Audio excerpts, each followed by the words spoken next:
یہودی اور بنی اسرائیل ایک ہی مطلب ہے ان دونوں لفظوں کا؟ نہیں، بالکل نہیں، بلکہ یہ ایک بہت بڑی غلطی ہے جو ہم روزانہ سارے لوگ کرتے ہیں۔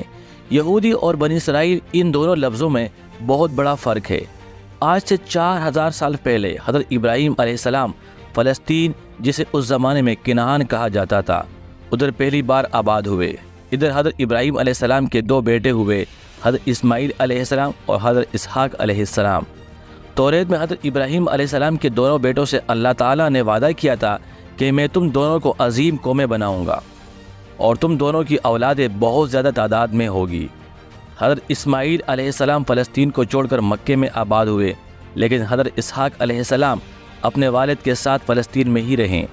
پھر اسحاق علیہ السلام کے ایک بیٹے کا نام یعقوب تھا، جسے اسرائیل کے نام سے بھی جانا جاتا تھا۔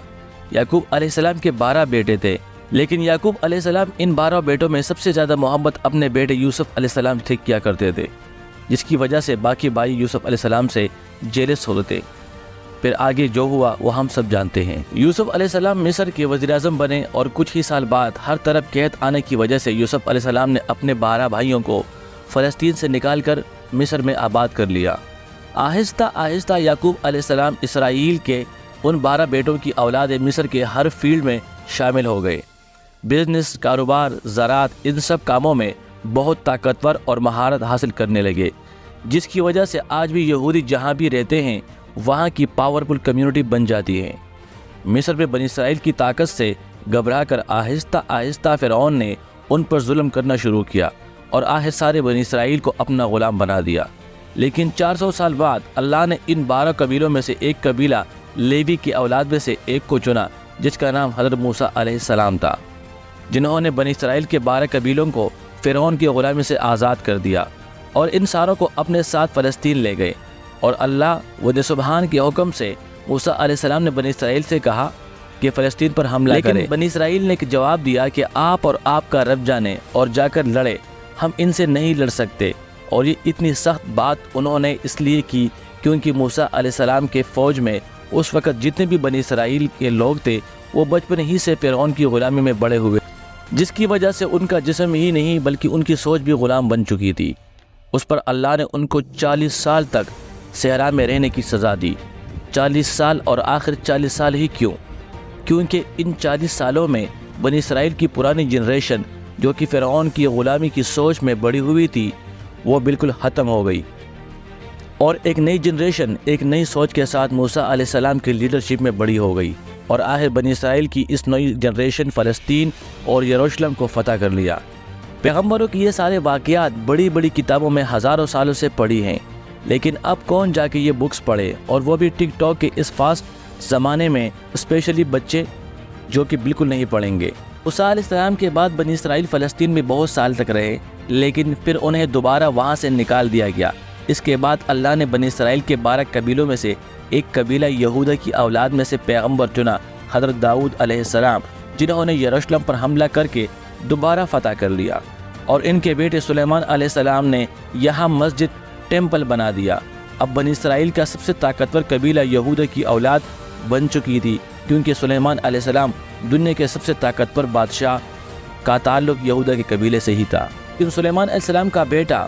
رہوبوام اپنے والد کی طرح ذہین نہیں تھے، جس کی وجہ سے یہودیوں کی ان 12 قبیلوں کی آپس میں بہت سخت لڑائی شروع ہو گئی، اور آخر سلیمان علیہ السلام کی یہ عظیم سلطنت 2 ٹکڑوں میں بٹ گئی۔ بنی اسرائیل کے 10 قبیلوں نے اپنے آپ کو یہودا قبیلے سے آزاد کر دیا اور ایک نئی امپائر بنا دی، دی کنگڈم آف اسرائیل، اور صرف 2 قبیلے بنیامین اور یہودا اپنی جگہ پر ہی رہے۔ بنی اسرائیل کی انہی لڑائیوں کی وجہ سے اللہ نے ان پر عذاب نازل کر دیا نیو سائرن امپائر کی شکل میں۔ بنی اسرائیل کی انہی لڑائیوں کی وجہ سے اللہ تعالیٰ نے ان پر عذاب نازل کر دیا نیو سائرن امپائر کی شکل میں۔ انہوں نے سیریا سے فلسطین پر حملہ کیا اور دی کنگڈم آف اسرائیل ان 10 قبیلوں پر قبضہ کر لیا، اور بنی اسرائیل کے سارے کنگڈم کو بالکل تباہ و برباد کر دیا،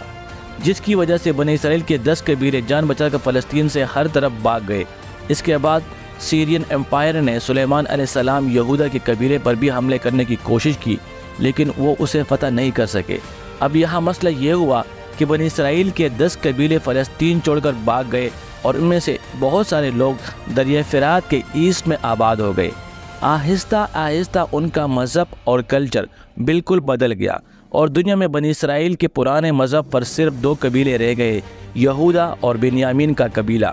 لیکن ان پر حکومت یہودا کی قبیلے کی تھی، جس سے ان دونوں قبیلوں کا نام یہودا پڑا اور آج تک اسے یہودا قبیلے کی وجہ سے ہم ان ساروں کو یہودی کہلاتے ہیں۔ انہیں یہودی ہی بلانا چاہیے کیونکہ آج دنیا میں جتنے بھی یہودی ہیں یہ بنی اسرائیل کا ایک چھوٹا سا حصہ ہے۔ صرف 2 قبیلوں کی اولادیں، باقی سارے 10 قبیلے یہ علاقہ چھوڑ کر جا چکے ہیں۔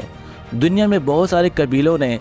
کلیم کیا ہے کہ ان کا تعلق بنی اسرائیل کے انہی 10 قبیلوں میں سے ہے جو غائب ہو چکے ہیں، لیکن دنیا میں ایک قوم ایسی ہے جس کا کلیم سب سے بھاری ہے اور جسے بہت سارے یہودی بھی بنی اسرائیل کا حصہ سمجھتے ہیں، وہ ہے پٹھان۔ آج سے 400 سال پہلے پہلی بار مغل سلطنت کے بادشاہ جہانگیر کے دور میں پہلی دفعہ اس بات کا ذکر ہوا کہ پشتون قبیلہ اصل میں بنی اسرائیل کا حصہ ہے، اور یہودیوں کی کتابوں میں بھی لکھا ہے کہ بنی اسرائیل کے 10 قبیلوں میں سے بہت سارے لوگ دریائے فرات کے ایسٹ میں آباد ہوئے، اور بہت سارے یہودی اسکالرز یہ بھی مانتے ہیں کہ پختون قبیلوں کا وے آف لائف، پختون ولی، بالکل یہودیوں سے ملتا جلتا ہے۔ بنی اسرائیل کے 10 قبیلے غائب ہونے کے بعد صرف 2 قبیلے باقی رہ گئے، اور ان کی حکومت بھی زیادہ دیر تک نہیں چلی کیونکہ فلسطین کے پاس عراق میں ایک بہت بڑی سلطنت بچ چکی تھی، جس کے بادشاہ بخت نصر نے فلسطین پر حملہ کر کے یہودیوں کو بھی ختم کر دیا اور ان سارے علاقوں کو بھی تباہ کر دیا، اور یہاں سے سارے یہودیوں کو غلام بنا کر اپنے کیپٹل لے کے چلا گیا۔ بخت نصر نے اس ٹیمپل کو بھی تباہ کر دیا جو سلیمان علیہ السلام نے بنایا تھا، لیکن ان سب کے 70 سال بعد ایران کے ایک بہت نیک بادشاہ نے یہودیوں کو غلامی سے نکال کر واپس فلسطین میں آباد کر دیا اور اس ٹیمپل کو بھی دوبارہ بنا دیا جو سلیمان علیہ السلام نے بنایا تھا۔ لیکن 600 سال بعد رومن ایمپائر نے اس ٹیمپل کو دوبارہ تباہ برباد کر دیا، اور آج تک یہ ٹیمپل دوبارہ نہیں بن سکا،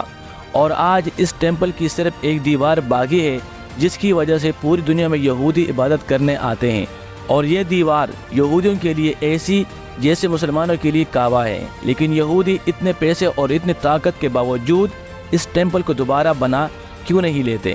کیونکہ یہودیوں کا ماننا ہے کہ بہت جلد ان کا ایک مسیحا آئے گا، وہ پورے بنی اسرائیل کو دوبارہ فلسطین میں جمع کرے گا اور ان سب کو دوبارہ یروشلم اور فلسطین میں دوبارہ اکٹھا کرے گا، اور یہاں سے دوبارہ ایک یونائٹڈ کنگڈم آف اسرائیل بنائیں گے، بالکل اسی طرح جس طرح حضرت سلیمان علیہ السلام کی حکومت تھی۔ اور یہی وجہ ہے کہ یہودی اس ٹیمپل کو دوبارہ تعمیر نہیں کرتے، کیونکہ ان کو انتظار ہے اپنے مسیحا کا۔ ویور، میں امید کرتا ہوں کہ آج کی ویڈیو جو یہودی اور بنی اسرائیل کے بیچ میں ڈیفرنس ہے آپ کو پسند آئی ہوگی۔ کل دوبارہ ملتے ہیں، جب تک کے لیے اللہ نگہبان۔